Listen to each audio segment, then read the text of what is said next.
Okay, so sometimes you don't want curtains and you just get blinds and people that's okay. But people just do that. Uh, what I want to do today is read to all of you beautiful illiterate people. Uh, Having trouble deciding on what story though. I picked two really fucking good ones. One is uh, no Oprah pick, but that's not why I read it. I read it because it's fucking twisted. It's called The Rapture of Canaan by Sherry Reynolds, and good book.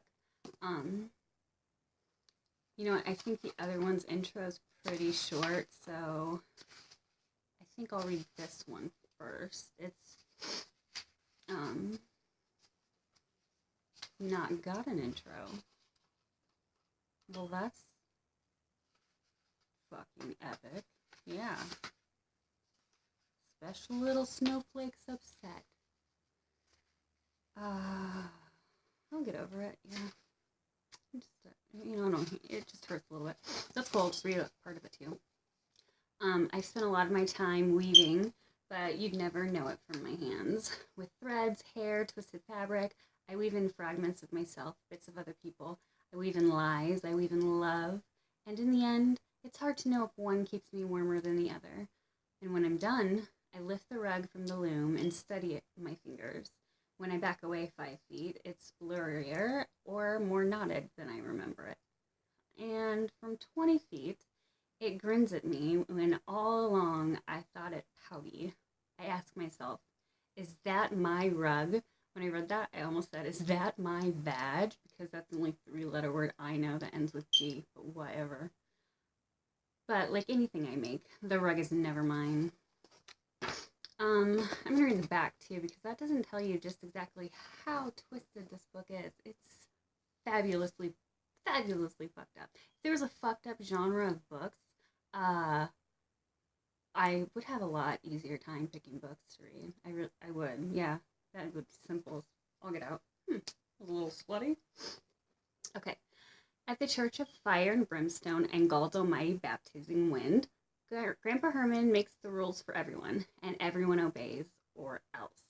But even in this isolated community where it seems nearly everything is forbidden, temptation occasionally touches the congregation, and for Nina, temptation comes in the form of her prayer partner, James.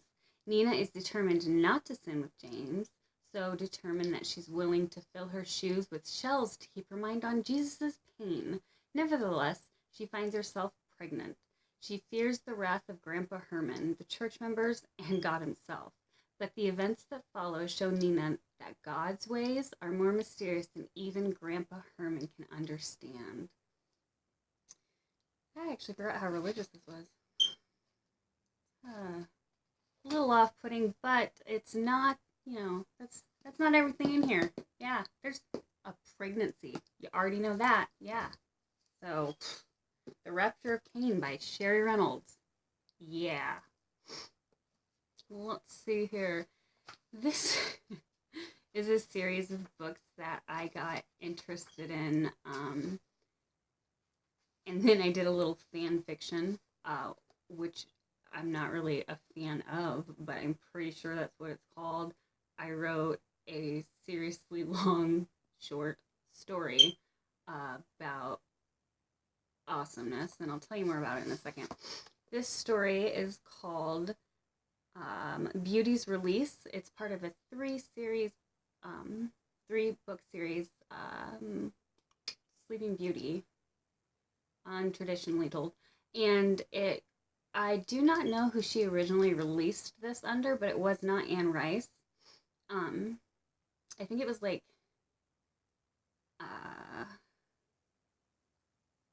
A.N. I don't know, Racket, Randolph, Red, AZ now? I don't know what it was. I don't know. Anyway, Anne Rice actually wrote it, and I didn't get it until Anne Rice had released it under her own name, and I got one of the books, and I was just like, that's the face I made the whole time I read it. By the second one, I was like, And by the third one, I was like, yeah. So this is actually the third one, and it's called Beauty's Release. So the story thus far, in the claiming of Sleeping Beauty, that's the second one, after her century-long slumber, the Sleeping Beauty opened her eyes at the kiss of a prince to find her garments stripped away and her heart as well as her body under the rule of her deliverer. At once Beauty was claimed as the prince's naked pleasure slave to be taken to his kingdom. With the grateful consent of her parents and dazed desire for the prince, Beauty was then brought to the court of Queen Eleanor, the prince's mother, to serve as one of her hundreds of naked princes and princesses, all playthings of the court until such time as they would be rewarded and sent home to their kingdoms. Dazed by the rigors in the trailing hall and the hall of punishments, the ordeal of the bridal path, and her own mounting passion to please, Beauty remained undisputed the favorite of the prince, and delight of her joy, sometimes mistress, the lovely young lady Juliana. Yet she could not ignore her secret and forbidden infatuation with the queen's exquisite slave, Prince Alexei. I think I called him Elixir when I was reading the book. Yeah, that's not it though. And finally, the disobedient Prince Tristan. That's an easy name. Tristan, yeah. Yeah, I think I called him Tristan. In Beauty's Punishment, actually Beauty's Punishment was the second one. That was the first one. In Beauty's Punishment, sold on the village auction block at dawn, Tristan soon found himself tethered and harnessed to the carriage of a handsome young master, Nicholas, the Queen's Chronicle. And Beauty, put to work in Mistress Lockley's inn, became the plaything of Captain of the Guard, the inn's chief lodger. But within days of their separation and cell, Beauty and Tristan were both seduced by the iron discipline of the village, the sweet terrors of the place of public punishment and punishment shop, the farm and the stable. The soldier's night at the inn inflamed them as well as frightened them, causing them to forget their former selves utterly. Even the harsh judgment of the runaway slave, Prince Laurent, his body-bound punishment cross for exhibit, only served to tantalize them. And as Beauty gloried in the chastisements and last equal to her spirit, Tristan became hopelessly enamored of his new master. Yet no sooner had the pair met and confided their shameless happiness to each other than a band of powerful enemy soldiers attacked the village, kidnapping Beauty and Tristan along with other choice slaves, including Prince Laurent, to be taken by sea to the land of a new master, the Sultan.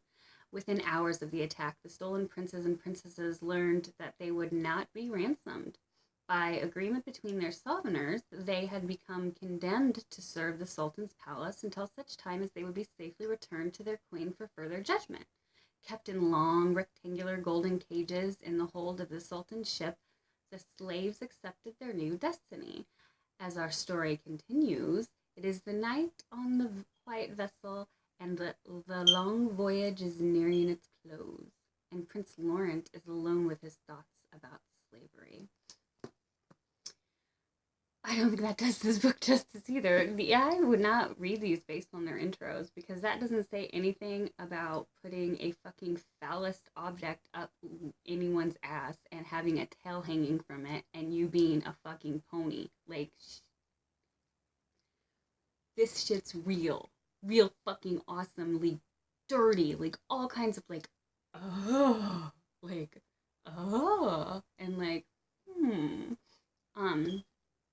In the final volume of Anne Rice's deliciously tantalizing erotic trilogy, Beauty's adventures on the dark side of sexuality make her bound captain of an Eastern sultan and a prisoner in the exotic confines of the harem.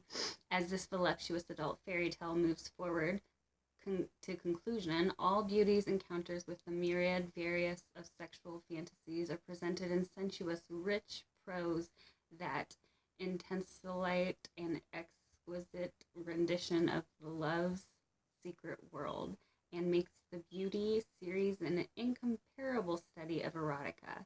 In it, Anne Rice makes the forbidden side of passion